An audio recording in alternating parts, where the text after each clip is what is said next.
Hello everyone, जय हिंद। इस video में 12वीं क्लास के हिंदी 100 अंक के ऑब्जेक्टिव क्वेश्चन को मैं सॉल्व कराने जा रहा हूँ। ये क्वेश्चन हमने बिहार बोर्ड की वेबसाइट से डाउनलोड किया है, जिसे मैं सॉल्व कराने का प्रयास करूँगा।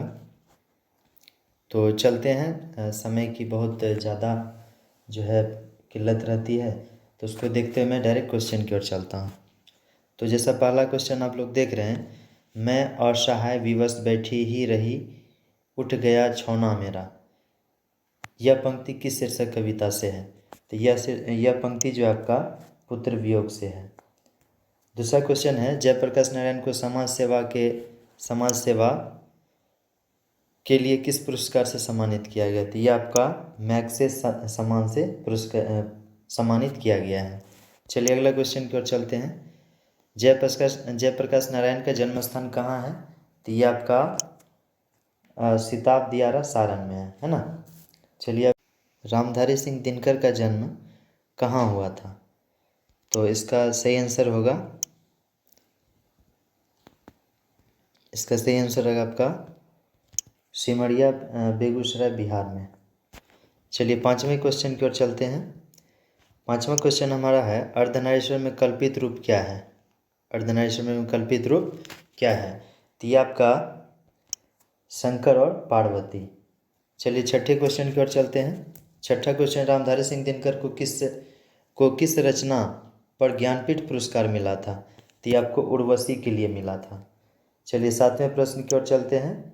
सातवां प्रश्न है, रोज शीर्षक कहानी में मालती के पति किस व्यवसाय से जुड़े थे? तो यह जो आपका डॉक्टर थे, है ना। चलिए आठवें प्रश्न की ओर चलते हैं। रोज शीर्षक कहानी में ईश्वर कौन फल लाए थे? तो यह आम लाए थे, है ना। चलिए अगले प्रश्न की ओर चलते हैं। सन 1926 से भगत सिंह ने किस दल का गठन किया था? तो यह आपका नौजवान भारत सभा का गठन किया था।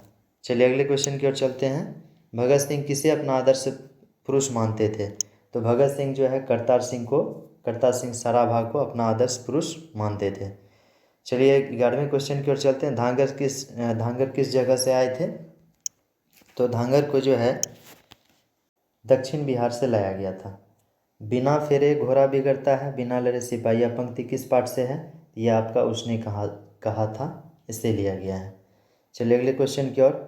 तो इसमें दिया, सिपाही की माँ शीर्षक एकांकी बिस्नी चरपाई के पास मेरे पर बैठी क्या कर रही थी?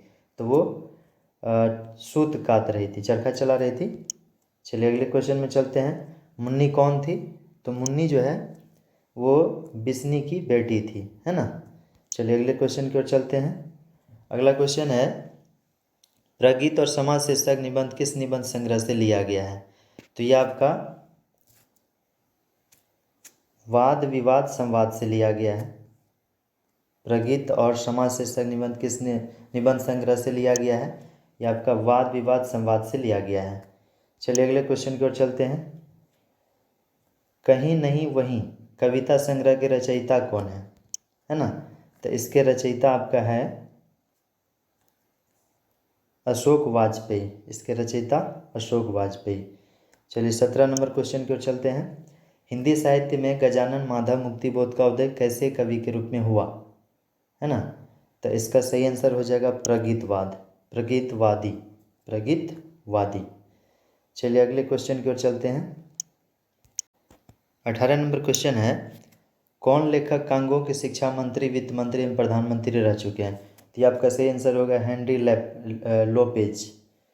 चलिए 19 नंबर क्वेश्चन है, जैसी का जन्म स्थान कहाँ है? तो ये आपका जायस कब्र में अमेठी, है ना।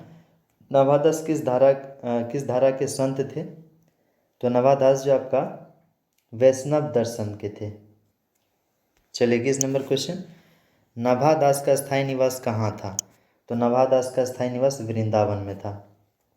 22 नंबर क्वेश्चन है, सुभद्रा कुमारी चौहान रचित पुत्र वियोग शीर्षक कविता कैसी कृति है? तो ये आपका शोक गीत है ना। चलिए अब चलते हैं 23 नंबर क्वेश्चन, सुभद्रा कुमारी चौहान को 1930 ईस्वी में साहित्य सम्मेलन का कौन सा पुरस्कार मिला था? साहित्य सम्मेलन का कौन पुरस्कार मिला था? तो इसका सही आंसर हो जाएगा आपका सक्सरिया पुरस्कार, सक्सरिया पुरस्कार। चलिए नेक्स्ट क्वेश्चन, ज्ञानेंद्र पति बिहार लोक सेवा आयोग द्वारा चयनित होकर किस पद पर स्थापित हुए? इसका सही आंसर हो जाएगा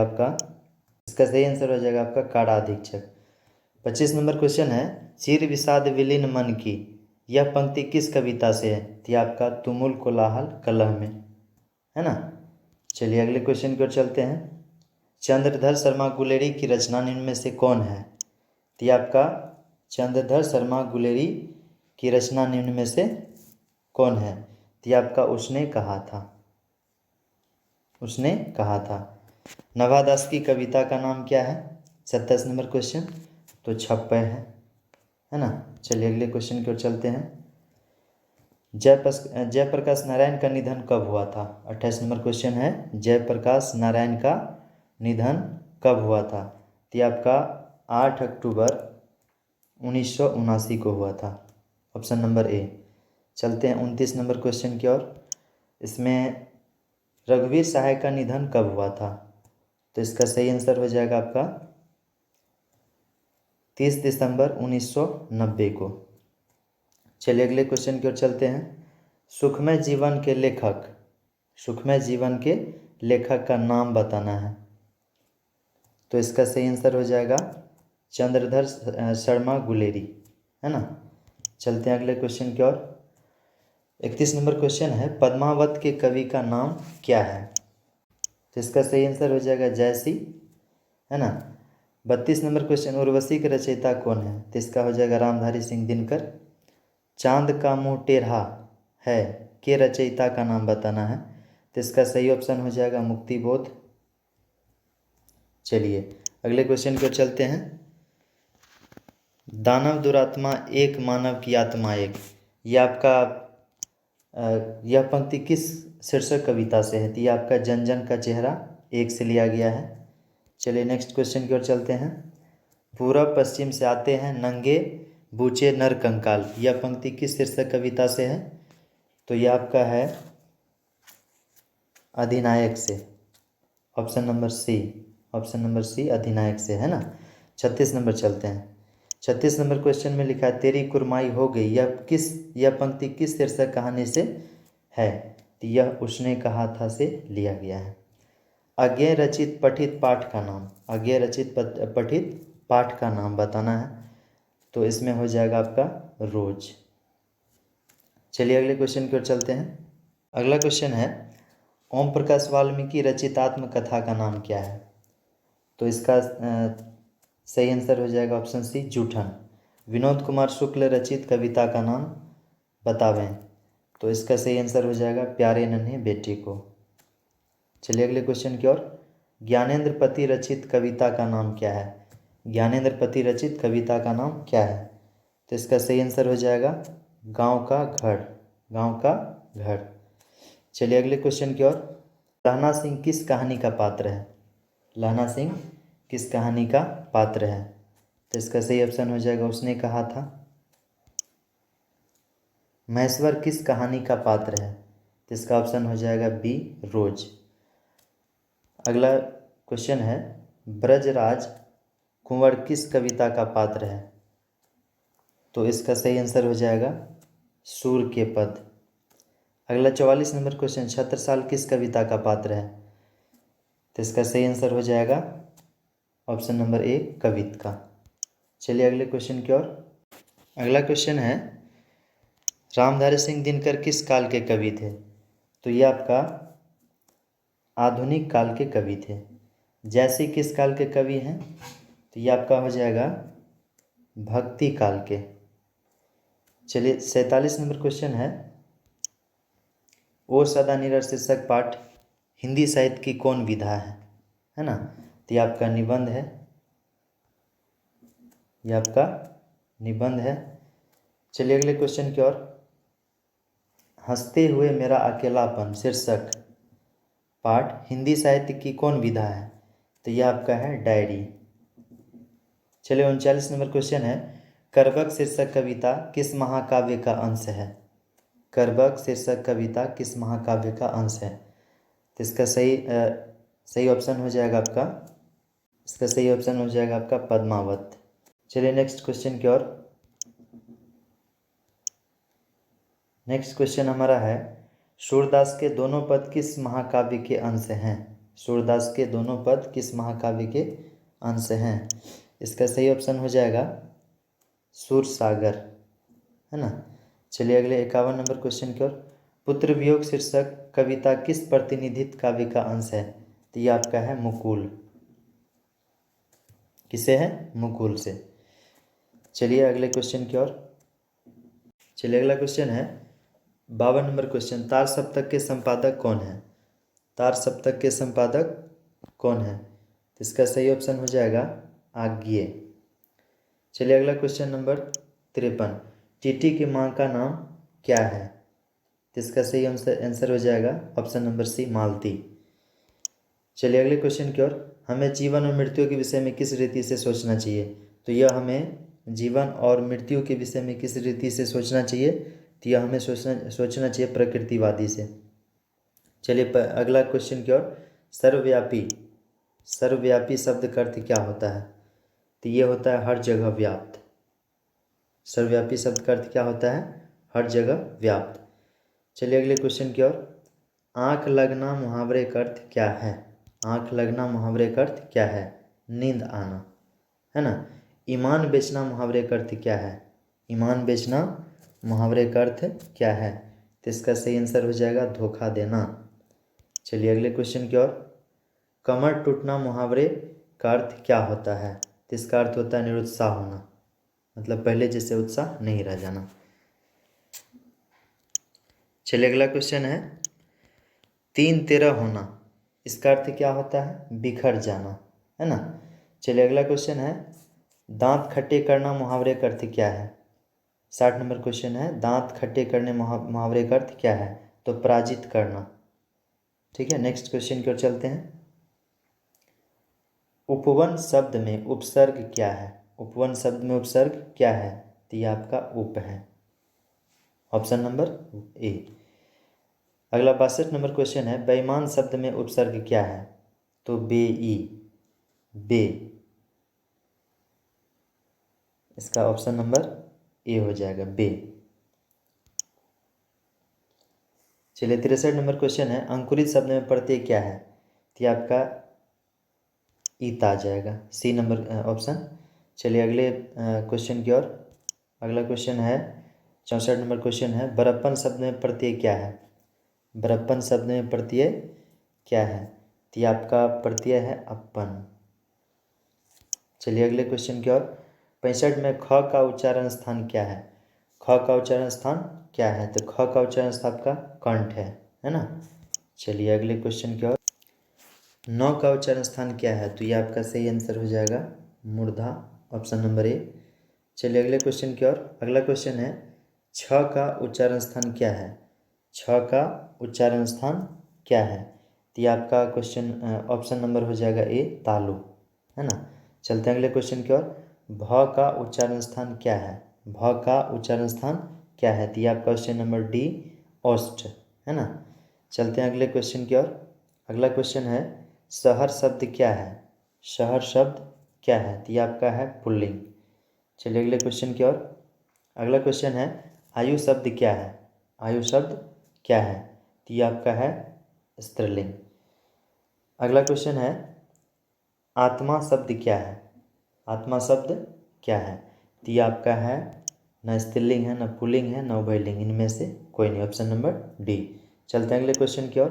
अगला क्वेश्चन है अनुराग शब्द का विलोम क्या है? तो अनुराग शब्द का विलोम होता है विराग। चलिए अगले क्वेश्चन की ओर। अगला क्वेश्चन है 73 नंबर क्वेश्चन, कृष्ण शब्द का विलोम क्या है? तो कृष्ण का विलोम जो है वो शुक्ल होता है। अगला क्वेश्चन है अस्थावर शब्द का विलोम क्या है? तो स्थावर शब्द का विलोम होता है जंगम। चलिए नेक्स्ट क्वेश्चन, स्तुति शब्द का विलोम, स्तुति शब्द का विलोम क्या है? तो स्तुति शब्द का विलोम होता है निंदा। चलिए अगले क्वेश्चन की ओर। आकर्षण शब्द का विलोम क्या है? आकर्षण शब्द का विलोम क्या है? तो आपका हो जाएगा विकर्षण। अगला क्वेश्चन 77 नंबर क्वेश्चन है स्वर्ण शब्द का विशेषण क्या होगा? तो आपका हो जाएगा स्वर्णिम। चलिए अगले क्वेश्चन की ओर। जगत शब्द का विशेषण क्या होगा? जागतिक। इसका सही ऑप्शन क्या हो जाएगा? जागतिक, ऑप्शन नंबर बी। चलिए अगले क्वेश्चन की ओर। दिन शब्द का विशेषण क्या होगा? तो दिन शब्द का विशेषण आपका हो जाएगा दैनिक। चलिए अगले क्वेश्चन की ओर। अगला क्वेश्चन है पुराण शब्द का विशेषण क्या होगा? तो पुराण शब्द का विशेषण आपका हो जाएगा पौराणिक। पुराण शब्द का विशेषण हो जाएगा पौराणिक। चलिए अगले क्वेश्चन की ओर।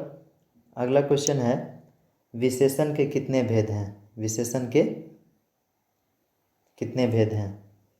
81 नंबर क्वेश्चन है विशेषण के कितने भेद हैं? तो आपका ये ऑप्शन हो जाएगा 4, ऑप्शन नंबर बी 4, है ना। विशेषण के कितने भेद होते हैं? 4 भेद होते हैं। चलिए अगले क्वेश्चन की ओर। अगला क्वेश्चन है निम्न में से संख्यावाचक विशेषण कौन सा है? तो ये आपका हो जाएगा, ये आपका ऑप्शन नंबर ए हो जाएगा 100। चलिए 83 नंबर क्वेश्चन है यथासाध्य शब्द कौन सा समास है? यथासाध्य शब्द कौन सा समास है? तो ये हो जाएगा आपका अव्ययीभाव समास।